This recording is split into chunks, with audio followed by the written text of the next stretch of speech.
அனைவருக்கும் முதல்ல என்னுடைய வணக்கங்களை தெரிவித்து, வீழ்நாள் படாமை நன்றாற்றின் நற்தொருவன் வாழ்நாள் வழியடைக்கும் கல் என்கின்ற வள்ளுவனுடைய வாக்கிற்கு முத்தமிழறிஞர் கலைஞர்களுடைய விளக்க உரை என்பது பயனற்றதாக ஒரு நாள் கூட கழிந்து போகாமல் தொடர்ந்து நற்செயல்களில் ஈடுபடுவதற்கு வாழ்க்கை பாதையை சீராக்கி அமைத்து தரும் கல்லாக அந்த நற்செயல்களை விளங்கும் என்கின்ற அந்த விளக்க உரையோடு நடைபெற்றுக் கொண்டிருக்கின்ற stem innovation and learning centre திறப்பு விழாவில் அனைவரும் இங்கே வரவேற்று அமர்ந்திருக்கின்ற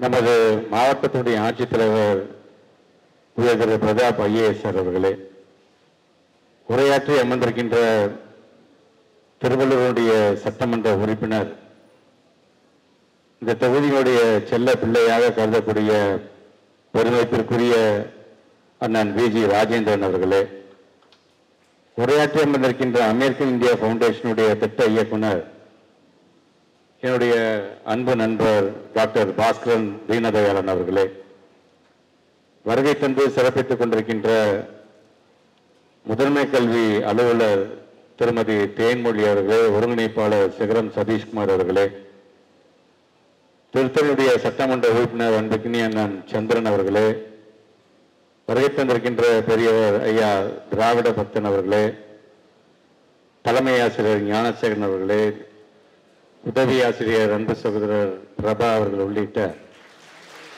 மேடையில் இருக்கின்ற அனைத்து சான்றோர் பெருமக்களுக்கும், எதிரே அமர்ந்திருக்கின்ற அனைத்து மாணவ செல்வங்களுக்கும், ஒவ்வொரு பொதுமக்களுக்கும், எங்களுடைய பெருமதிப்பிற்குரிய ஆசிரியர் பெருமக்களுக்கும், பத்திரிகை துறை ஊடகத்துறை சார்ந்திருக்கின்ற நண்பர்களுக்கும் முதலில் எங்களுடைய வணக்கங்களை நாங்கள் தெரிவித்துக் கொள்கின்றோம்.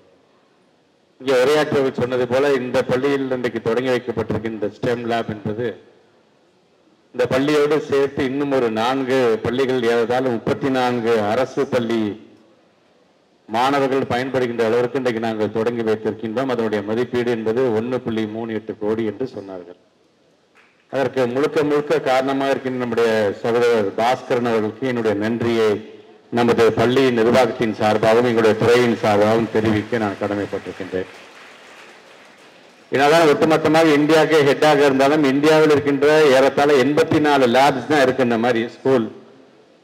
அதுவும் தமிழ்நாட்டில் மட்டும் ஏறத்தாழ 84ல் 33 நம்முடைய தமிழ்நாட்டுக்கு மட்டும் என்று சொல்லும் பொழுது ஒரு தமிழனாக இன்னொரு தமிழனுக்கு நான் நன்றி பாராட்ட நான் கடமைப்பட்டிருக்கின்றேன். குறிப்பாக இந்த ஸ்டெம் என்று வரும்போது science, technology, engineering and math, இது என்பது நாம் அறிவு சார்ந்து எப்படி சிந்திக்க வேண்டும், அறிவியல் சார்ந்து நம்முடைய செயல்பாடு எப்படி இருக்க வேண்டும், அப்ளிகேஷன்ஸ் எப்படி இருக்க வேண்டும் என்றெல்லாம் இங்கே எடுத்து சொன்னார்கள். உண்மைதான். குறிப்பாக இந்த கற்பித்தல் அப்படிங்கிறது எப்போ முழுமை அடையும் என்று அமெரிக்கா நாட்டை சார்ந்திருக்கின்ற கல்வியாளர்கள்லாம் சொல்லுகிறார் என்று சொன்னால், ஒன்று காக்னிட்டிவ் டொமைன், அறிவு சார்ந்த ஒரு இலக்கு, ஒரு துறை என்று சொல்லலாம். மற்றொன்று அஃபெக்டிவ் டொமைன் என்று சொல்லக்கூடிய உணர்வு சார்ந்த, மற்றொன்று என்பது சைக்கோமோட்டார் என்று சொல்வார்கள், இயக்கம் சார்ந்தவையாக. குறிப்பாக இந்த அறிவு சார்ந்தது என்று சொன்னால் அறிவியல் பூர்வமாக நான் சிந்திக்க வேண்டும், அறிவியல் சார்ந்து நம்முடைய அறிவை வளர்த்துக் கொள்ள வேண்டும் என்று அவர்கள் சொல்லுவார்கள். அதே போன்று நான் சொன்னது போல அஃபெக்டிவ் என்று சொன்னது உணர்வு பூர்வமாக நாம் கற்க வேண்டும், அது சார்ந்து நம்முடைய அறிவை வளர்த்துக் கொள்ள வேண்டும் என்று சொல்கின்றோம். சைக்கோமோட்டார் என்று சொன்னால் இயக்கம் சார்ந்தவை என்று சொன்னால் படிச்சதை நம்ம எப்படி கையாள போறோம், எப்படி பயன்படுத்த போறோம், அதான் அப்ளிகேஷன் என்று அவங்க சொல்றாங்க. அப்ப lower level and higher level of studies knowledge என்று சொன்னார் பார்த்தீங்களா பாஸ்கரன். ஸோ இந்த மூன்றும் எப்பொழுது ஒரு மாணவ செல்வனுக்கு முழுமையாக சென்றடைகிறதோ அப்பொழுது அந்த கற்பித்தல் டீச்சர்ஸ் அப்பதான் முழுமை அடைவார்கள், பாடம் நடத்துவது முழுமை அடையும் என்று சொல்லுகிறார்கள். ஆக அந்த விதத்தில் நான் லேர்னிங் பை டூயிங் என்று சொல்றேன்னா, வெறுமனா புத்தகத்தை நான் படித்தேன் அதை அப்படியே போய் நான் எழுதிட்டு வந்தேன் அப்படிங்கிறது ஒரு சாராது இருக்கலாம். Learning by doing. இந்த ஸ்டெம்மோடது ரொம்ப சிம்பிளா சொன்னா, இந்த ஏட்டு சொரக்கா கூட்டுக்கு உதவாதும்பாங்கல்ல, வெறும்னா நீங்க படிச்சுட்டு போய் எழுதுனா என்ன பிரயோஜனம்? ஸோ அண்டர்ஸ்டாண்டிங்கோட நம்ம படிக்கிறோமா, படிக்கிறத நம்ம பரீட்சை எழுதுகிறோமா, வாழ்க்கையில நம்ம எங்கேயாச்சும் இதை பயன்படுத்திக்கிறோமா அப்படிங்கிறத நீங்க தனியாக தெரிந்து கொள்ள வேண்டும் என்பதற்காக இதை நாங்கள் சொல்றோம். ஸோ இந்த லேர்னிங் பை டூயிங் என்று சொல்வது படிச்சுட்டு எழுதுறதை காட்டிலும் செயல்பாட்டின் மூலமாக ஒரு விஷயத்தை ஒரு நிகழ்வு நான் செய்து பார்க்கிறேன், அதன் மூலமாக எனக்கு அந்த அறிவு வருகின்றது என்று வரும்பொழுது அது என்றைக்குமே உங்களால் யாராலும் அதை அழித்து விட முடியாது. உங்க மெமரியில் அதை இருந்துகிட்டே இருக்கும். அது அதனால தான் தமிழ்நாட்டு முதலமைச்சர் அது சார்ந்து ஒரு பிராக்டிக்கல் நாலேஜ் பிள்ளைங்களுக்கு வரணும் அப்படிங்கிறதுக்காகத்தான் தமிழ்நாட்டு முதலமைச்சர் பொறுத்தவரைக்கும் எண்ணும் எழுத்தும் திட்டம் கொண்டு வந்ததாக இருந்தாலும், வானவில் மன்றம் கொண்டு வந்ததாக இருந்தாலும், வாசிப்பு இயக்கம் கொண்டு வந்ததாக இருந்தாலும், அது டெக்னாலஜி ஒவ்வொரு கிளாஸ் ரூம்ஸையும் கொண்டு போக வேண்டும் என்பதற்காக ஸ்மார்ட் போர்டை கொண்டு வரதாக இருந்தாலும், இப்படி எல்லா விதத்தையும் இன்னைக்கு நம்முடைய தமிழ்நாட்டு முதலமைச்சர் ஃபோர்ஸி பண்றாரு, தொலைநோக்கு பார்வையோட பார்க்கிறார். ஏதோ ஒரு மாநிலத்தை வந்துச்சு, ஏதோ ஒரு நாட்டில் வந்துச்சு, நாம ஒரு 10 வருஷம் கழிச்சு செய்யலாம் என்பதை மாற்றி, அப்ப தமிழ்நாட்டில் வந்துருச்சுப்பா, அப்ப நாமும் இதை செய்ய வேண்டும்பான்னு மற்ற மாநிலத்தை இப்ப நாம சிந்திக்க வைக்கிறோம், செயல்படுத்த வைக்கிறோம். பாத்தீங்களா, அதுதான் இந்த திராவிட மாடல் அரசாங்கத்தோட மிகப்பெரிய வெற்றியாக நாங்கள் பார்க்கின்றோம். இங்கே நாங்கள் பேசுகிறோம் என்று சொன்னால் நாங்கள் பேசுவது சரிதானா, முறைதானா, சரியான கண்டென்ட்டோட தான் பேசணும்னா அடுத்த நிமிஷம் நீங்க வீட்டுக்கு போகும்போது உங்களுடைய போன்ல நீங்க பார்த்துட்டு போயிடலாம், வீட்டுக்கு போறதுக்கு நீங்க செக் பண்ணி பார்த்துடலாம். ஆக போற போக்குல எதையும் கதை அடிச்சுட்டு போயிட முடியாது. இன்னைக்கு இருக்க காலத்துல இன்னைக்கு டெக்னாலஜி அப்படி வளர்ந்துருச்சு, அடாப்ட் பண்ண ஆரம்பிச்சிட்டோம். நம்ம பாடத்தை சொல்லி தர டீச்சர்ஸே நீ கரெக்டாக தான் சொல்லி கொடுத்துருக்காங்களா கான்செப்டா, நாமளே போய் நம்மளால அதை வெரிஃபை பண்ணக்கூடிய அளவுக்கு நீங்க மணற்கேணி ஆப்னு ஒரு ஆப்பை கொண்டு வந்துட்டோம். அந்த ஆப்ல ரொம்ப காம்ப்ளெக்ஸா இருக்கக்கூடிய பாடத்தை கூட எளிய முறையில் எப்படி நடத்தலாம். சரி, டீச்சர் நீங்க பாடம் நடத்திட்டாங்க, ஆனா எனக்கு சந்தேகம் கேட்கறதுக்கு வெக்கமா இருந்துச்சு, 4 பேருக்கு முன்னாடி கையை வச்சு எனக்கு புரியல டீச்சர்னு சொல்லி எனக்கு வெக்கமா இருக்கு, தயக்கமா இருக்கு, கூச்சமா இருக்கு அப்படின்னா கூட அப்பயும் டெக்னாலஜி உங்களுக்கு உதவிக்கு வருகிறது. வீட்டுக்கு போய் நீங்க அதை பாக்குறீங்க, ஒரு மணற்கேணி ஆப்ல டீச்சர் நடத்தினது எனக்கு கொஞ்சம் புரியல அப்படின்னா அந்த மணற்கேணி ஆப்ல இன்னொரு டீச்சர் தான் பாடம் நடத்துறாங்க, 2D டைமென்ஷன்ல எடுத்து சொல்றாங்க. ஸோ அந்த கான்செப்டை முழுமையாக நீங்க பெற்ற பிறகு நீங்க போய் எழுதலாம். நீங்க போய் ஸோ அந்த அளவுக்கு டெக்னாலஜி சில நேரம் நம்ம வரமாகவும் இருக்கின்றது, சாபமாகவும் இருக்கின்றது. நம்முடைய டிஸ்ட்ராக்ஷன் அப்படிங்கிறது இந்த வயசுங்கிறது அந்த மாதிரியான வயசு நான் இல்லை என்று சொல்லவில்லை. நாங்க படிச்ச காலத்துலலாம் டிவியில ஒரு சேனல் 2 சேனல் இருந்தா பெரிய விஷயம். அடுத்த மேக்ஸிமம் வெளில போய் விளையாடும், அதான் என்னோட பொழுதுபோக்கு. அத்திபுத்த மாதிரி சினிமா படம் வந்துச்சுன்னா அதை போய் பார்க்கலாம், அவ்வளவுதான் பொழுதுபோக்கு என்பது. ஆனா எனக்கு அப்படி அல்ல. இன்னைக்கு நம்முடைய சட்டமன்ற உறுப்பினர்கள் சொன்னது போல் இன்றைக்கு அரசு பள்ளியை சாதிக்கின்ற பிள்ளைகளை மாண்பு தமிழ்நாட்டு முதலமைச்சர் என்ன சொல்றாங்க, குண்டு சட்டியில குதிரை ஓட்டிட்டு இருக்காத, பிள்ளைங்களை ஏதோ ஒரு திறமையின் அடிப்படையில் அவங்களை தேர்ந்தெடுத்து அவளை மற்ற வெளிநாடுகளுக்கு அழைச்சிட்டு போன்னு சொன்னதன் மூலமாகத்தான் இன்றைக்கு பல்வேறு வெளிநாடுகள் பிள்ளைங்களை அழைச்சிட்டு போறோம். நாங்க அது வெறுமனே சுற்றுலா இல்லை, அது ஒரு கல்வி சுற்றுலாவாக அங்க போனோம்னா அங்க இருக்கின்ற ஸ்கூல்ஸ் எப்படி நடக்குது, கூட வருகின்ற எங்களோட 50-60 பிள்ளைங்க ஸ்கூல்ல போய் பாக்குறாங்க, அங்க இருக்கின்ற டீச்சர்ஸோட கலந்துரையாடுகிறார்கள், அங்க இருக்கின்ற மிகப்பெரிய ஒரு லைப்ரரியை போய் பார்க்கறாங்க, அங்க இருக்கின்ற ஒரு சயின்ஸ் சென்டரை போய் பார்க்கறாங்க. பார்க்கும்போது அவங்களுடைய அறிவு என்பது விரிவடைகிறது.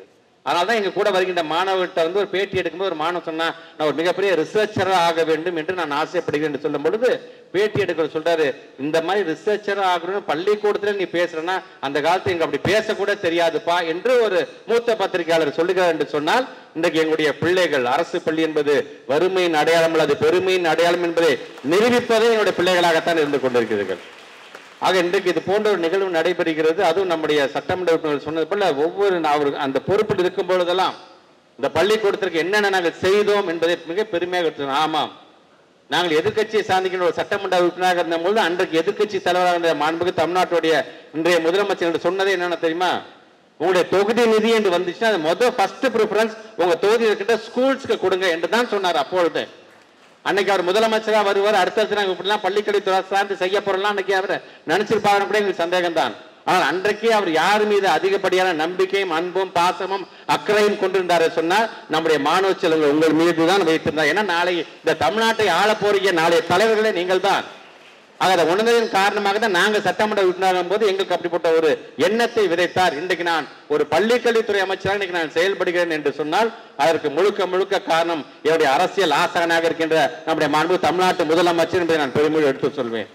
ஆக வருகை தந்திருக்கின்ற மாணவர்கள் இதே ஸ்கூல்ல இதே வளாகத்தை உட்கார்ந்து நீங்க நாளை கலெக்டர் ஆகலாம், இங்க இருக்கின்ற இன்னைக்கு நாங்கள் மிகப்பெரிய ஒரு பொறியாளராக ஆகலாம், மிகப்பெரிய மருத்துவர் ஆகலாம், மிகப்பெரிய ஏன் ஒரு பள்ளிக்கல்வித்துறை அமைச்சராக கூட நீங்க வரலாம். ஆனால் நம்மை பொறுத்த கிடைக்கின்ற வாய்ப்பை பயன்படுத்தி கொண்டு மற்றவங்களுக்கு பயனுள்ள வாழ்க்கையை நம்ம வாழ்ந்து காட்ட வேண்டும். இங்கே நம்முடைய சட்டமன்ற உறுப்பினர் இருக்கிறார் என்று சொன்னா கிட்டத்தட்ட 3 லட்சம் பேர் இங்கே வாக்காளர்கள் தொகுதியில் இருக்கிறாங்கன்னா ஒரே ஒருத்தருக்கு தான் சட்டமன்ற உறுப்பினர் அந்த வாய்ப்பு கிடைக்கிறது. அந்த ஒருவர் மட்டும்தான் அந்த சட்டமன்றத்துக்குள்ளே உள்ளே நுழைய முடியும். 7 கோடி மக்கள் இருக்கிறார் என்று சொன்னாலும் ஒரே ஒருத்தனுக்கு தான் பள்ளிக்கல்வித்துறை அமைச்சர் அந்த பொறுப்பு கிடைக்கின்றது, வாய்ப்பு கிடைக்கின்றது. அப்படி வாய்ப்பு கிடைக்கும் போது தான் நம்மளால் என்னென்ன செய்ய முடியுமோ அதை நாம் இந்த மக்களுக்காக செய்துவிட்டு போக வேண்டும் என்று சொல்றாரு அடிக்கடி என்னுடைய தமிழ்நாட்டுடைய முதலமைச்சர். அதை நாங்கள் செய்து கொண்டிருக்கின்றோம். பிள்ளைங்க உங்ககிட்ட வைக்கிற வேண்டுகோள் ஒன்னே ஒன்றுதான், படிப்புல மட்டும் கவனம் செலுத்துங்க. இந்த வயசு என்பது படிப்பு படிப்பு படிப்பு. அதுதான் தமிழ்நாட்டு முதலமைச்சர் சொல்லுகிறார், படியுங்க படியுங்க படியுங்க, படிப்புக்கு தடையாக எது வந்தாலும் அதை நான் பார்த்துக் கொள்கிறேன் என்று முதலமைச்சர் சொல்கிறார். அப்படிப்பட்ட முதலமைச்சரை நாம் பெற்றிருக்கின்றோம். இன்னைக்கு இருக்கின்ற டெக்னாலஜியில குழந்தைங்க, இன்னைக்கு பிறக்கிற குழந்தைங்களே பார்த்தீங்கன்னா டெக்னாலஜி மூலமா தான் பிறக்கிறாங்க. அந்த டெக்னாலஜி மூலமா பிறக்கின்ற குழந்தைங்களும் அந்த அறிவோடய அவங்க பிறக்கிறாங்க. புதுசா நாங்க போய் இன்னும் சொல்ல போனா போன்ல டெக்னாலஜி வைஸ் ஏதாச்சும் நாங்க உங்ககிட்ட கத்துக்கணும். நாங்க ஏன்னா உங்களுக்கு தெரிஞ்ச கூட இன்னைக்கு இருக்கிற ஜென்ரேஷன் பழைய ஜென்ரேஷன் தெரியாது, அது ஒன்றும் தவறு கிடையாது. ஆனால் எங்களை பொறுத்த வரைக்கும் இன்றைக்கு உங்களிடமிருந்து நாங்கள் கற்றுக்கொண்டோம் என்று சொன்னாலும் எங்களுடைய அனுபவத்தின் மூலமாகத்தான் உங்களை நாங்கள் வழி நடத்துவோம் என்பதை நீங்கள் மறந்துவிடக் கூடாது. ஆக நம்மை பொறுத்தவரைக்கும் நல்லது எது கெட்டது என்று சொல்லி தரக்கூடிய இடத்தில் நமக்கான இரண்டாம் பெற்றோர்கள் நம்முடைய பெருமதிப்புக்குரிய ஆசிரியர் பெருமக்கள் விளங்கி கொண்டிருக்கின்றார்கள். அவருடைய கருத்துக்களை நீங்கள் உள்வாங்க வேண்டும். ஆனா இனி வருகின்ற காலம் என்பது என்னதான் ஆர்டிபிஷியல் இன்டெலிஜென்ஸ் பத்தி நம்ம பேச போகின்றோம், ரோபோட்டிக்ஸை பத்தி நாங்க பேச போகின்றோம், அடுத்தது கட்டண கோடிங்கை பத்தி நம்ம என்னதான் பேசுறோம் என்று சொன்னாலும், எவ்வளவுதான் டெக்னாலஜி கொண்டு வந்தோம் என்று சொன்னால் ஒரு வகுப்பறையில ஒரு ஆசிரியர் 40 மாணவர் முன்பு நடத்துவதற்கு ஈக்குவலாக அதற்கு ஈடாக எதுவுமே வந்துடாது என்பதை நான் பெருமையோடு எடுத்து சொல்வேன்.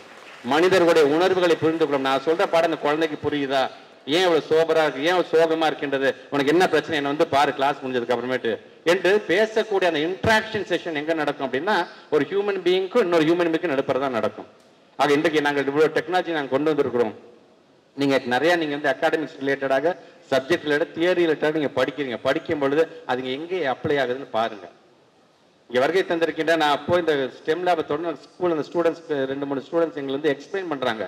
எனக்கு நம்முடைய எம்எல்ஏ கலெக்டர் சார்லாம் எக்ஸ்பிளைன் பண்ணாங்க. சார் RFID என்ன தெரியுமா சார், இங்க என்ன மாதிரியான ப்ராடக்ட்ஸ் என்ன மாதிரியான காம்பனன்ட்ஸ் யூஸ் பண்றேன்னு தெரியுமா சார், இந்த ரோபோட்டிக்ஸ் நடந்து போச்சுன்னா முன்னாடி ஒரு அப்டாக்கிள்ஸ் மாதிரி நின்றுது சார், உடனே இது ஒரு மிகப்பெரிய ஒரு ஆக்சிடென்ட்டை நாங்கள் வந்து தடுக்கிறோம் சார் என்று அந்த குழந்தைங்க இப்பவே பாத்தீங்கன்னா ஒரு மிகப்பெரிய அப்துல் கலாம் போன்று பேசக்கூடியதை எங்களால் கண்கூடாக பார்க்க முடிகின்றது. அது அப்படிப்பட்ட நம்முடைய இருமொழி கொள்கையில் அரசு பள்ளியிலிருந்து வந்தவர் தான் ஐயா அப்துல் கலாம்ல இருந்து இன்னைக்கு ISRO டைரக்டர் இருக்கின்ற ஐயா நாராயணன் வரைக்கும்.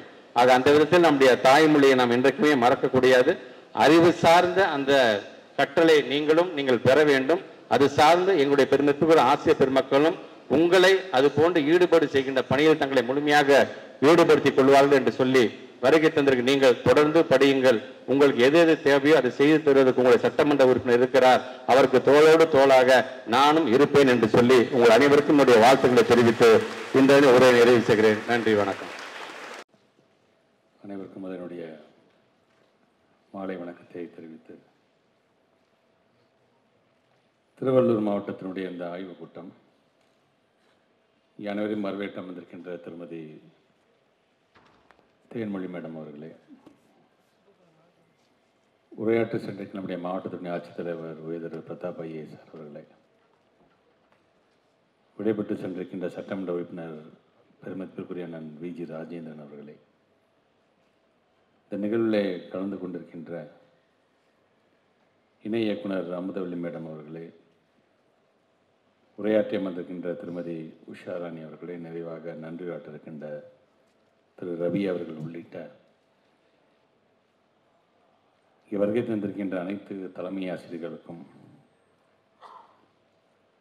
எண்ணென்ப ஏன எழுத்தென்ப விரண்டும் கண்ணென்ப வாழும் உயிர்க்கு என்கின்ற வல்லுனுடைய வாக்கிற்கு முத்தமிழறிஞர் கலைஞருடைய விளக்க உரை என்பது எண்ணறிவு எழுத்தறிவு என்கின்ற இரு அறிவுகளை பெற்றவர்கள்தான் உயிர் வாழ்பவர்களாக கருதப்படுவார்கள் என்கின்ற அந்த விளக்க உரையோடு ஏறத்தாழ நமது மாணவ செல்வங்கள் அனைவரையும் உயிர் உள்ளவர்களாக மாற்றி காட்டிக் கொண்டிருக்கின்ற என்னுடைய பெருமதிப்பிற்குரிய ஆசிரியர் பெருமக்கள் உங்கள் அனைவருக்கும் என்னுடைய வணக்கங்கள். கடந்த மாதம் 23, 24ஆம் தேதி சென்னையில் ஒரு ஆய்வுக் கூட்டத்தை நடத்தி காண்போம். ஒரு பள்ளிக்கல்வித்துறை அமைச்சராக என்னுடைய தலைமையில் நடந்த அந்த ஆய்வுக் கூட்டம் என்பது வெறும் CEOs, DOs மட்டும் அழைத்து அந்த ஆய்வுக் கூட்டத்தை நாம் நடத்தி காட்டினோம். அந்த ஆய்வுக் கூட்டத்தில் விவாதிக்கப்பட்ட பொருள் என்பது ஒவ்வொரு மாவட்டத்திலும் எத்தனை பள்ளிக்கூடங்கள் இருக்கின்றது, எல்லா வகையான பள்ளிக்கூடங்கள் எத்தனை, எந்தெந்த பள்ளிக்கூடத்தில் கட்டமைப்பு வசதியை நாம் மேம்படுத்திட வேண்டும், எந்தெந்த பள்ளிக்கூடத்தில் கட்டமைப்பு வசதி நடைபெற்று கொண்டிருக்கின்றது, ட்ராப் அவுட் அப்படின்னு வந்தால் எவ்வளோ ட்ராப் அவுட் ரேஷியோ இருக்கோ அதுக்கான காரணமாக எதை சொல்லப்படுகிறது. என்ரோல்மெண்ட் அப்படின்னு வரும்பொழுது ஒரே ஒரு ஸ்கூல் ஒரே ஒரு பிள்ளையை மட்டும்தான் இந்த ஆண்டு கல்வியாண்டு எங்களால் சேர்க்க முடிந்தது, ஒரு குழந்தைய கூட எங்களால் சேர்க்க முடியவில்லை என்கின்ற பள்ளியினுடைய எண்ணிக்கை எத்தனை? அந்தந்த மாவட்டம் சார்ந்து பத்திரிகைத்துறை ஊடகத்துறை சார்ந்திருக்கின்ற நண்பர்கள் மூலமாக நம்முடைய கவனத்துக்கு கொண்டு வரப்பட்டிருக்கின்ற செய்திகள், அந்த செய்திகள் சார்ந்து நாம் என்னென்ன நடவடிக்கை எடுத்தோம் என்பதை பற்றி இப்படி ஒவ்வொரு விதத்திலும் நாங்கள் அந்த ஆய்வு பணியை மேற்கொள்ளும்போது ஒவ்வொரு மாவட்டத்திலும் இருக்கின்ற வேக்கன்சிஸ் எத்தனை இருக்கின்றது, அங்கே இருக்கின்ற உயர் அலுவலர்களுடைய கரத்தை வலுப்படுத்துகின்ற விதத்தில் அங்கிருக்கான பணியாளர்கள் இருக்கிறார்களா, ஒவ்வொரு பள்ளிக்கூடத்திற்கும் தேவையான ஆசிரியர் பெருமக்கள் இருக்கிறார்களா இல்லையா, அந்த மாவட்டத்தை சார்ந்திருக்கின்ற எந்தெந்த விதத்திலாம் நம்முடைய மாணவ செல்வங்கள் சாதனை படைத்திருக்கிறார்கள், எந்தெந்த விஷயத்தில் சாதனை படைத்திருக்கிறார்கள். பொது தேர்வு என்று வரும்போது அந்த மாவட்டம் எந்த இடத்தில் இருக்கின்றது, ஸ்லாஷ் என்று வரும்போது அது எந்த இடத்தில் இருக்கின்றது, இது போன்ற பல்வேறு செய்திகளை உங்களுடைய சிஇஓஸ் மூலமாக அல்லது பொறுப்பு சிஇஓஸ் மூலமாக நான் உட்கார்ந்து பேசும் பொழுது ஒன்று மட்டும் தெளிவாக தெரிந்தது, எந்த மாவட்டத்தோட சிஇஓ உங்களுடைய ஹெச்எம்ஸை விட்டு கொடுக்காமலே பேசினாங்க. அதில் அதே போன்று தான் இங்கே வருகை தந்திருக்கிற நம்முடைய தலைமை ஆசிரியர் நீங்களும் மாணவ செல்வங்களை, உங்களுடைய பள்ளியில் படிக்கக்கூடிய மாணவ செல்வங்களை விட்டு கொடுக்காமல், நல்லா படிக்கக்கூடிய பையன் தான் சார் என்னன்னு தெரியல, இந்த ஸ்லாஸில் வந்து அவன் பின்தங்கி இருக்கான், அதை நாங்கள் உடனடியாக நாங்கள் எக்ஸாமின் பண்ணுறோம் என்று நீங்கள் பேசியிருக்கிறீர்கள். சார் 2 நாட்கள் அந்த கூட்டம் முடிந்தது பிறகு ஒரு பள்ளிக்கல்வித்துறை அமைச்சராக நான் என்னுடைய அறையிலேயே தலைமைச் செயலகத்தில் அமர்ந்து கொண்டு இங்கே இருக்கின்ற சிஇஓ மூலமாகவோ அல்லது கலெக்டர் மூலமாகவோ அடுத்த கட்டம் நீங்கள் என்ன செய்ய போகிறீர்கள் என்று நான் கேட்டிருந்திருக்கலாம். அப்படி நான் கேட்டேன் என்று சொன்னால் மாதம் மும்மாரி பொழிகிறதா என்று உள்ளே உட்காந்துக்கிட்டே வெளியில் மழை பெய்தே தெரியாமல் இருக்கிற மாதிரியான ஒரு ஆளாக நான் இருந்துடக்கூடாது என்கின்ற அந்த எண்ணம். அதனால தான் சரி நம்முடைய சிஇஓஸ் டிஓஸ்ட்டு நம்ம பேசிட்டோம், ஏன் ஒரு 3 வகையாக குட் பர்ஃபார்மிங் பிளாக்ஸ், ஆவரேஜாக, அப்புறம் இன்னும் கொஞ்சம் டு பி இம்ப்ரூவ்டு பிளாக்ஸ் அப்படின்னு, ஏன் அதில் டு பி இம்ப்ரூவ்ட் பிளாக்ஸ் ஏன் போய் பார்த்தா என்ன அப்படிங்கிற எண்ணத்தின் அடிப்படையில் தான் இன்றைக்கு ஏறத்தாழ 15வது மாவட்டமாக இந்த திருவள்ளூர் மாவட்டத்தில் இன்றைக்கு உங்களையெல்லாம் நான் சந்தித்து கொண்டிருக்கிறேன். ஸோ இந்த மாவட்டத்தை பொறுத்த வரைக்கும் 10, 11, 12 என்ற ரிசல்ட் வரும்பொழுது உள்ளபடியே 3த்துலையுமே ஒரு இம்ப்ரூவ்மெண்ட்டை கொடுத்துருக்க மாவட்டம். முதல்ல என்னுடைய வாழ்த்துக்களையும் பாராட்டுகளையும் இந்த மாவட்டத்தை சார்ந்தவர்களும் நான் தெரிவிக்க கடமைப்பட்டிருக்கின்றேன். ஆனால் ஸ்லாஷ் ரிப்போர்ட் அப்படிங்கிறது வந்து நம்ம வந்து 25வது ரேங்கில் இருக்கிறோம். இந்த 15 மாவட்டங்கள் நான் பயணம் செய்த மாவட்டங்கள் நாங்கள் தெரிந்து கொண்டது, ஒரு இடத்துல ஸ்லாஷில் அந்த மாவட்டம் என்பது பார்த்திங்கன்னா 9வது இடம் 10வது இடமாக இருக்கின்றது. ஆனால் அதுவே 10, 11, 12 அதுக்கூட ரிசல்ட்னு பார்த்தீங்கன்னா 28வது மாவட்டம் 29வது மாவட்டமாக அது இருக்கின்றது. சில இதில் பார்த்தீங்கன்னா அப்படியே உல்டாவாக இருக்கின்றது. இதில் 10th, 11th, 12th பார்த்தீங்கன்னா 28, 29 இருக்கிறாங்க. ஆனால் அப்படியே ஸ்லாஷ்ன்னு பார்த்தீங்கன்னா அதில் வந்து 9வது இடம் 8வது இடம் என்று இருக்கிறார்கள். ஸோ ஒன்று தான் நமக்கு நான் புரிந்து கொள்ள முடியும். இவ்வளோ நாளில் we are talking about the quantity, எவ்வளோ ரிசல்ட் நம்ம கொடுத்துருக்கோம், நம்பர்ஸை பற்றி மட்டுமே நம்ம பேசிட்டு இருந்தோம். So it's a time for giving a very quality education to the students. So குவாலிட்டியை பற்றி பேச ஆரம்பிச்சிட்டோம். இப்போ ரொம்ப ஒரு நீண்ட ஒரு விளக்க உரையாக நம்ம என்னென்ன செய்ய வேண்டும் என்பதெல்லாம் நம்மளுடைய டயட் பிரின்சிபல் ரொம்ப அழகாக தெளிவாக இங்கே எடுத்து சொல்லியிருக்கிறாங்க. அதே நேரத்தில் ஒரு ஆக்ஷன் பிளான், இப்போ அவங்க சொன்னாங்க பார்த்தீங்கன்னா ஆக்ஷன் பிளான் கூட உங்ககிட்டே இருந்தாங்க நான் கேட்டுக்கிட்டோன்னு கூட சொல்லியிருக்கிறாங்க. அதை சொல்கிறதுக்கு காரணம், இன்றைக்கி ஒரு டிஸ்ட்ரிக்ட் பெர்ஸ்பெக்டிவில் உங்களுக்கு ஒரு ஆக்ஷன் பிளானாக உட்காந்த இடத்துல உங்களுக்கு கொடுத்துட முடியும். ஆனால் அதை ஸ்கூல் ஸ்பெசிஃபிக்காக ஒரு டெய்லர் மேடாக மாற்ற வேண்டிய கட்டாயம் அது யாருக்கு இருக்குதுன்னா இங்கே வரைய தலைமை ஆசிரியர். ஏன்னா உங்களுக்கு தான் உங்கள் ஸ்கூலை பற்றி தெரியும், உங்கள் ஸ்கூலில் படிக்கக்கூடிய மாணவ செல்வங்களை பற்றி தெரியும், அந்த மாணவ செல்வங்களோட பேக்ரவுண்ட் எப்படிப்பட்ட சூழ்நிலை அந்த பையன் படிக்க வருகிறார் என்பது உங்களுக்கு தான் தெரியும். ஸோ டிஸ்ட்ரிக்ட் பெர்ஸ்பெக்டிவாக கொடுக்கக்கூடிய ஆக்ஷன் பிளான் நீங்கள் அப்படியே பயன்படுத்த வேணாம். சார் இது எங்களோட ஸ்கூலுக்கு இது பொருந்தது, இதில் நான் கொஞ்சம் இப்படி நான் மாற்றிக்கிறேன், இப்படி மாற்றினா என்னால் கண்டிப்பாக பெர்ஃபார்ம் பண்ணால் நீங்கள் மாற்றிக்கோங்க. நீங்கள் ஒன்றும் ஹார்ட் அண்ட் ஃபாஸ்ட் ரூல்லே கிடையாதுங்க. நம்மை பொறுத்த வரைக்கும் நாம் பெர்ஃபார்ம் பண்ண வேணும். இவ்வளோ நாளாக வெறும்னா அந்த குழந்தைங்களை பொறுத்த வரைக்கும் டைரக்ட் கொஸ்டின்ஸ் கேட்டால் ஆன்சர் பண்ணிவிடுவாங்க. சார் எங்கள் பிள்ளைங்க 2 + 2 = 4 அப்படின்னு அடுத்த நிமிஷமே எங்கள் பிள்ளைங்க சொல்லிவிடும். அதே குழந்தைங்கிட்ட லைஃப் லெசனாக அந்த ஒன்றை நான் 4 ரூபாய் கொடுக்குறேன், நீ ஒரு கடைக்கு போகிற, நீ ஒரு பொருளை ஒரு 1.5 ரூபாய்க்கு நீ வாங்குற, அதுக்கப்புறம் ஒரு 50 காசுக்கு நீ ஒன்று வாங்குற, அப்போ மிச்சம் ஒன்றை என்ன இருக்கும் அப்படிங்கும்போது அந்த குழந்தையால் பதில் சொல்ல முடியவில்லை. கொஞ்சம் நேரம் டைம் எடுத்துக்கிறாங்க என்று சொன்னீங்க. சரி, ஓஎம்ஆரை விட்டுருங்க. ஓஎம்ஆரை ஃபில் பண்ணுறதுல அவங்களுக்கு காலதாமதம் இருக்கலாம், அல்லது எப்படி ஃபில் பண்ண தெரியலன்னு கூட இருக்கலாம். ஓஎம்ஆரில் ஃபில் பண்ணுறது முக்கியம் கிடையாது. அந்த கேள்விக்கான பதில் அந்த குழந்தைக்கு சரியாக தெரிகிறதா அப்படிங்கிறத நம்ம முக்கியமாக பார்க்க வேண்டும். ஸோ பல்வேறு விதமான காரணங்கள் யார் வேணால் சொல்லலாம். ஒட்டுமொத்தமாக நாங்கள் இருந்துட்டு இல்லைல்ல நாங்கள் சொல்கிறத நீங்கள் கேளுங்க, நீங்கள் நாங்கள் சொல்கிறதா நீங்கள் செய்யணும்னு சொல்லிட்டு கூட போயிருந்துருக்கலாம். ஆனால் அந்த காரணங்கள் வரும்போது அது சென்சிபிளாக இருக்கிறதா, சரி இந்த காரணத்தை நம்ம சொல்லும்பொழுது ஏன் இதை நம்ம திருத்தி இருக்கலாமே நம்ம என்று நாம் தான் நம்மளை செல்ஃப் அசஸ் பண்ண வேண்டும். இந்த ஆய்வுக் கூட்டம் என்பது நீங்கள் இத்தனாவது இடத்துல இருக்கீங்க, அத்தனாவது இடத்துல இருக்கீங்க என்று உங்களை கை நீட்டி குறை சொல்வதற்கான ஆய்வுக் கூட்டம் அல்ல. அது முதல்ல நீங்கள் எல்லாம் புரிஞ்சு கொள்ள வேண்டும். உங்களை பார்த்து நாங்கள் உரையாட வருகை தந்திருக்கோம் என்று சொன்னால் உங்களிடமிருந்தும் சில கருத்துக்களை நான் உள்வாங்கிக் கொள்ள வேண்டும். இதுதான் நடைமுறை சக்தி, தான் ப்ராக்டிக்கல் டிஃபிகல்ட்டிஸ். இதை நம்ம சரி செஞ்சால் கண்டிப்பாக எங்களுடைய டீச்சர்ஸாக இன்னும் பெர்ஃபார்ம் பண்ண முடியுமா அப்படிங்கிற எண்ணம் எங்களுக்கு வர வேண்டும் என்பதற்காகத்தான் களத்தில் வந்து உங்களை நாங்கள் சந்தித்துக் கொண்டிருக்கின்றோம். ஏன் பல பிளாக்ஸ் இருக்குது, ஏன் இந்த குறிப்பிட்ட சில பிளாக்ஸால் மட்டும் ஏன் பெர்ஃபார்ம் பண்ண முடியல? அப்போ அவங்களுக்கு ஏதோ ஒரு பிரச்சனை இருக்கின்றது என்பதை தெரிந்து கொள்ள வேண்டும் என்று ஆசைப்படுகிறோம். சரி, அப்போ நல்லா பெர்ஃபார்ம் பண்ணுற பிளாக்ஸ்லேருந்து முதல்ல நாம் ஏதாச்சும் கலந்துரையாடி இருக்கோமா? வெறும் அமைச்சர் மட்டும் டிஓஸ் சிஓஸை கூப்பிட்டு வச்சு பேசுகிறாரு, சிஓஸ் அதற்கு பிறகு அங்கே இருக்கின்ற டிஓஸ் பிஓஸ் ஹெச்எம்ஸை கூப்பிட்டு பேசுகிறாங்க. ஸோ அதோடு இது முடிஞ்சிடணுமா? அல்லது இங்கே ஒரு தலைமை ஆசிரியர் சொன்னது மாதிரி நாங்கள் உடனடியாக இந்த ஸ்லாஷ் ரிப்போர்ட் வந்தோம்னா இங்கே இருக்கின்ற ஆசிரியர்கள்லாம் கூப்பிட்டு நாங்கள் கலந்துரையாடி இருக்கோம், நாங்கள் பேசியிருக்கோம்னு கூட இங்கே ஒரு ஹெச்எம் சொன்னாங்க. ஸோ அதை நீங்கள் செய்ய வேண்டும் என்று நாங்கள் ஆசைப்படுங்க, வேறு ஒன்றுமே கிடையாது.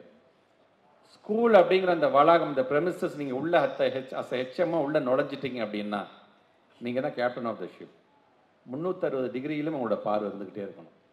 பாடம் சொல்லி தருவதுன்னா உள்ள நடக்கக்கூடிய ஆக்டிவிட்டிஸ் வந்து யார் நம்முடைய காமன்ஸ் உள்ளே வரா, யார் வெளியில் போகிறா, யார் உங்கள்கிட்ட சொல்லிட்டு பார், யார் சொல்லாமல் போகிறா, டீச்சிங் ஸ்டாஃப்ஸ் எத்தனை பேர் வந்திருக்காங்க, நான் டீச்சிங் ஸ்டாஃப்ஸ் எத்தனை பேர் வந்திருக்காங்கன்னு 360 டிகிரியை நீங்கள் வந்து பணியாற்றினா மட்டும்தான் அந்த போஸ்ட்லேருந்து உங்களால் பெர்ஃபார்ம் பண்ண முடியும்.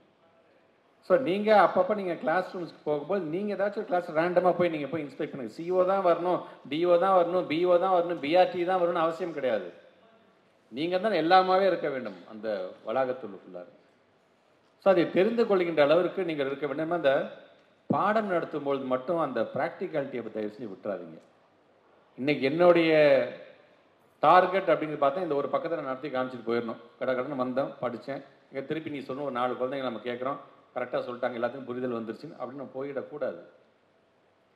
அண்டர்ஸ்டாண்டிங்கோட அந்த பிள்ளைங்க பாடத்தை கற்றுக்கிறதா, இந்த பாடம் நான் நடத்திய போது இந்த பாடத்துக்கு இப்படிதான் கேள்வி என்று இல்லாமல் இப்படியெல்லாம் கேள்வி கேட்டாலும் என்னுடைய பிள்ளையால் சொல்ல முடிகிறதா என்பதை நாம் தான் உறுதிப்படுத்த வேண்டும்.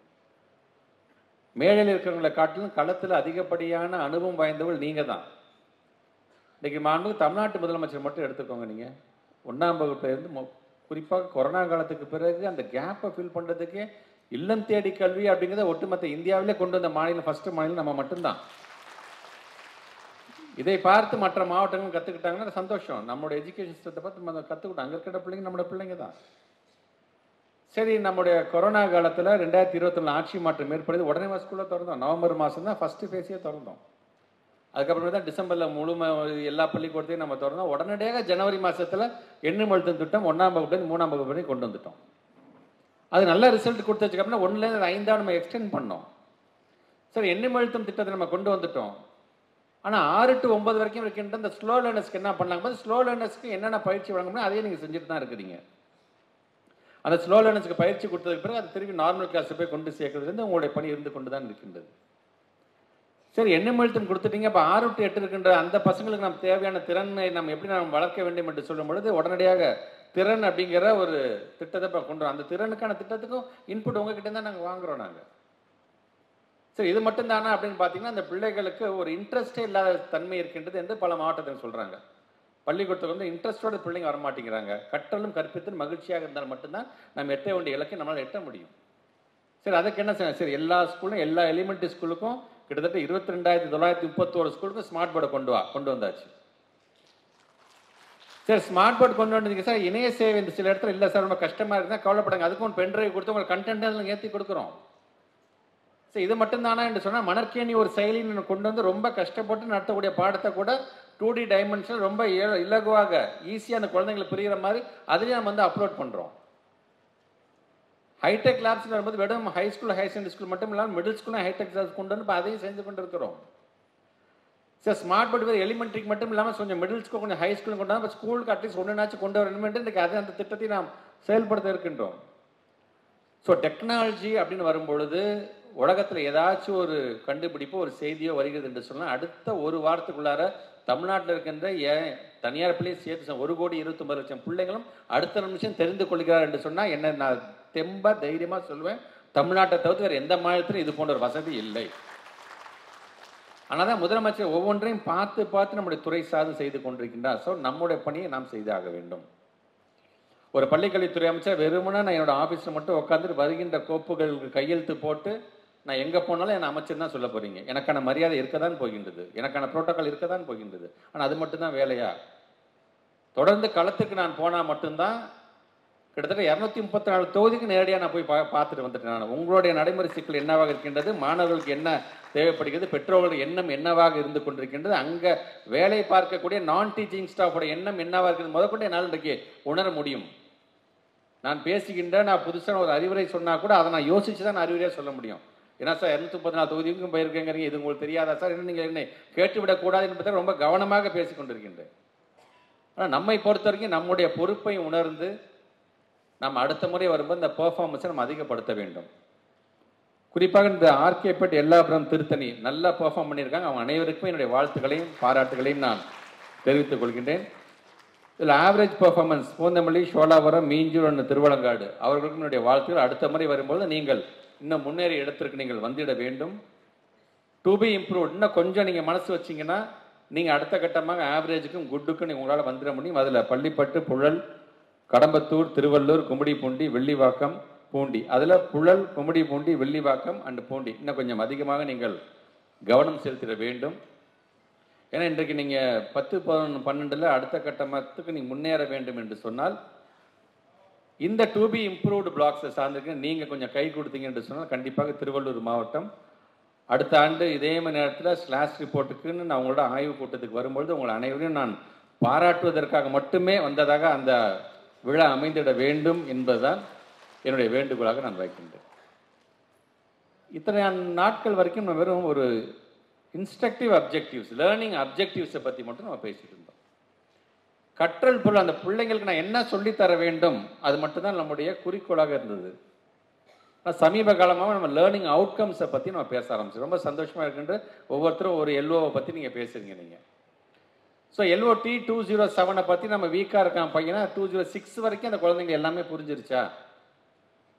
அதாவது RT ஆக்ட் படி 1ஆவதுலேருந்து 8ஆவது வரைக்கும் எல்லாமே ஆல் பாஸ் தானே, இதெல்லாம் இதுக்கு நம்ம சொல்லி தான் தரணுமா என்று நாம் நினைக்க போகிறோமா?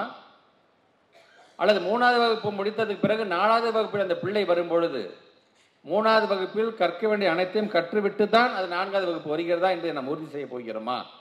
அதான் ஆரம்பத்திலே சொன்ன குவான்டிட்டியை பற்றி நம்ம பேச போகிறோமா இல்லை குவாலிட்டியை பற்றி நம்ம பேச போகிறோமா என்று நான் சொன்னேன்.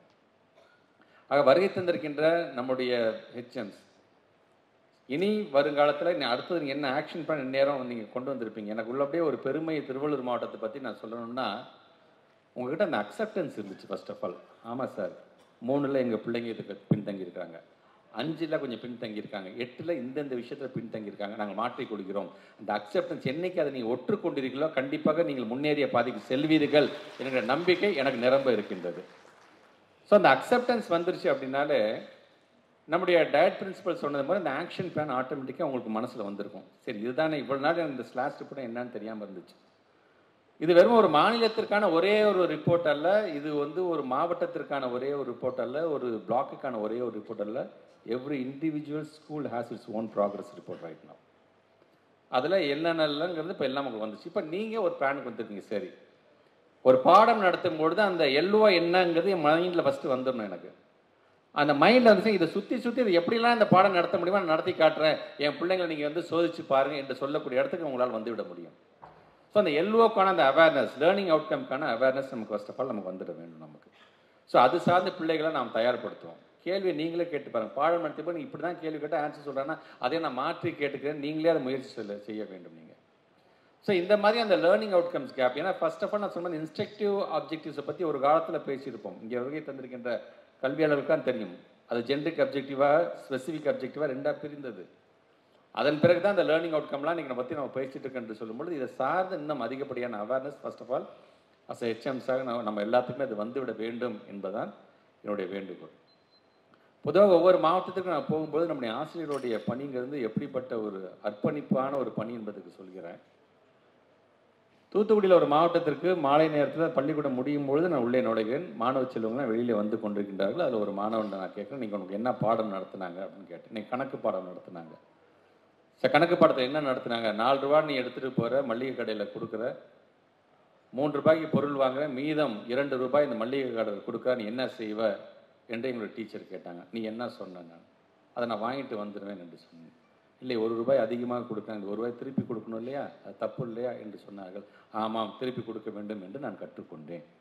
ஆக கணக்கு பாடத்து டீச்சர் வெறும் கணக்கை மட்டும் சொல்லித்தராமல் வாழ்க்கையோட அறத்தையும் சொல்லி தந்திருக்கார் என்று சொன்னால் அதுதான் நம்ம டீச்சர்ஸ்க்கு இருக்க வேண்டிய ஒரு மிகப்பெரிய தனித்தன்மை.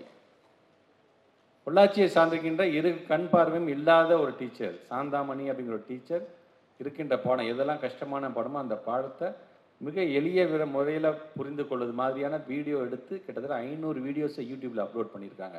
என் ஸ்கூலை சார்ந்திருக்கின்ற பள்ளி மாணவன் மட்டும் படித்தா பத்தாது, ஒட்டுமொத்த தமிழ்நாட்டில் இருக்கின்ற எல்லா பிள்ளைங்களும் இதை தெரிந்து கொள்ள வேண்டும் நினைக்கிறாங்க. பார்த்தீங்கன்னா அதான் நம்மளோட டீச்சர்ஸ். ஸோ இப்படி நம்மளோட டீச்சர்ஸை பொறுத்த வரைக்கும் பார்த்தீங்கன்னா இன்னோவேட்டிவாக நிறையா பண்ணுறாங்க. Innovation is the one which distinguishes between a leader and a follower. நம்ம லீடராக மாறுவோம், இன்னோவேட்டிவாக சொல்லித் தருவோம் பிள்ளைங்களுக்கு. எப்போ பார்த்தாலும் சொல்லித்தந்ததே நான் சொல்லித்தரேங்கிறதுல பிரோஜனம் இல்லை, அதில் முன்னேற்றம் இல்லையே. சரி, அது சார்ந்து இப்போ நம்ம மாற்றி சொல்லி தரலாம் அந்த பசங்களுக்கு. எப்படி இப்போ ஏன் எண்ணெய் எழுத்துங்க வந்து பிள்ளைங்களுக்கு வந்து ஒரு பாட்டு பாடி நம்ம சொல்கிறோம், ஒரு கதை சொல்லி பாடம் சொல்கிறோம். ஏன் சில டீச்சர்ஸ் டான்ஸ் ஆடி கூட அந்த பிள்ளைங்களுக்கு பாடம் சொல்லி தருகிறார்கள். அந்த அப்ஜெக்ட்டுங்கிறது அந்த அந்த ஆப்ஜெக்ட் எவ்வளோ முக்கியம். ஆக்டிவிட்டி பேஸ்ட் லேர்னிங்காக இருக்குது, ஆப்ஜெக்ட் பேஸ்டு லேர்னிங்காக நம்ம சொல்லித்தரோம். ஆனால் அது அப்ராப்ரியேட்டாக இருக்குதா? டயட் பிரின்சிபல் சொன்ன மாதிரி சும்மா கஷ்டப்பட்டு நானும் செஞ்சுட்டோமே வச்சு திணிக்கக்கூடாது குழந்தைங்க கிட்ட. நம்மளை திணிக்காமல் அந்த பிள்ளைங்களுக்கு எது புரியுங்கிற மாதிரி நம்ம சொல்லித்தர வேண்டும். ஸோ அந்த விதத்தில் நீங்கள் வருகை தந்துட்டு களத்தில் அனுபவம் வாய்ந்தவர்கள் நீங்கள். இந்நேரம் இந்த ஸ்லாஷ் ரிப்போர்ட் வந்தது பிறகு உங்கள் மைண்டில் நிறையா ஓடி இருக்கும்.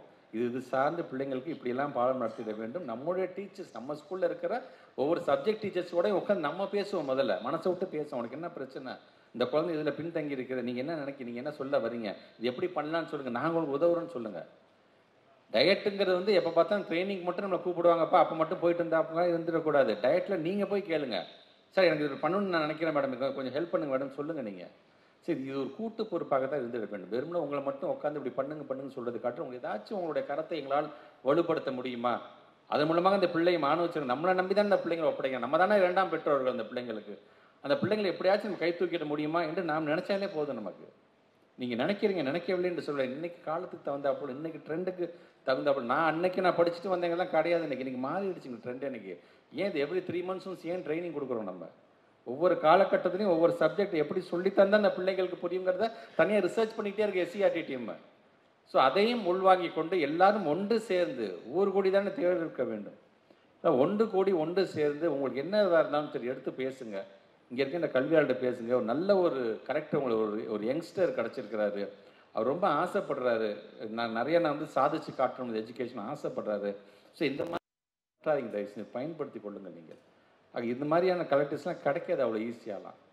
ஸோ அப்படி வரும்போது இந்த ரிப்போர்ட்ஸை முழுமையாக திருவள்ளூர் மாவட்டத்தை பற்றி நாங்கள் நிறையா தெரிந்து வைத்திருக்கின்றோம். நாங்கள் என்னென்ன தேவை, what are the plus and minus, என்னென்ன மெரிட்ஸ் அண்ட் டிமெரிட்ஸ் எல்லாமே தெரிஞ்சிருக்கு. அது சார்ந்து ஒரு காலகட்டத்தில் அதையும் நாங்கள் சரி செய்து தருவதற்கு நாங்கள் காத்து கொண்டிருக்கின்றோம். நம்மை பொறுத்த வரைக்கும் நாளைக்கு ஒரு வரலாற்று சிறப்புமிக்க ஒரு நாளாக, ஏறதால நீண்ட நாட்களுக்கு பிறகு நம்முடைய டீச்சர்ஸ் எஸ்ஜி டீச்சர்ஸ் ஏறதால் 2433 பேர் நம்ம ரெக்ரூட் பண்ண இருக்கிறோம். நம்முடைய மாண்புமிகு தமிழ்நாட்டுடைய முதலமைச்சருடைய வழிகாட்டும்படி நம்ம மாண்புமிகு துணை முதலமைச்சர்கள் அதுக்கான பணியாணையை நாளைக்கு வழங்க இருக்கின்றார்கள். எங்கெங்கெல்லாம் டீச்சர்ஸ் தேவைப்படுகின்றதோ அங்கெல்லாம் அவரை நிரப்புவதற்கான பணிகளை நாங்கள் நீங்களை முழுமையாக ஈடுபடுத்திக் கொள்வோம். வருகை தந்திருக்க நாம் ஒன்றே சூழலிக்கும் நம்முடைய திருவள்ளூர் மாவட்டத்தில் படிக்கக்கூடிய பிள்ளைகள் ஒவ்வொருவரும் ஏதோ ஒரு விதத்தில் ஒரு சாதனையாளராக மாற்றி காட்டுகின்ற பணியில் நாம் நம்மை முழுமையாக ஈடுபடுத்தி கொள்வோம் அப்படி என்று உறுதியாக இருக்கக்கூடிய ஒரு நாளாக இந்த நாள் அமைந்திட வேண்டும். செல்ஃப் அசஸ் பண்ணுவோம். நம்மை நாமே தெரிந்து கொண்டு நம்முடைய பள்ளிக்கூடத்திற்கு வருகின்ற பிள்ளைகளை எப்படி உயர்த்துவோம் என்கின்றதை மட்டும் நாம் கவனம் செலுத்துவோம் என்று சொல்லி வருகை தந்திருக்கின்ற உங்கள் அனைவருக்கும் மீண்டும் ஒரு முறை என்னுடைய நன்றியை தெரிவித்து இந்த உரையை நிறைவு செய்கிறேன். நன்றி, வணக்கம்.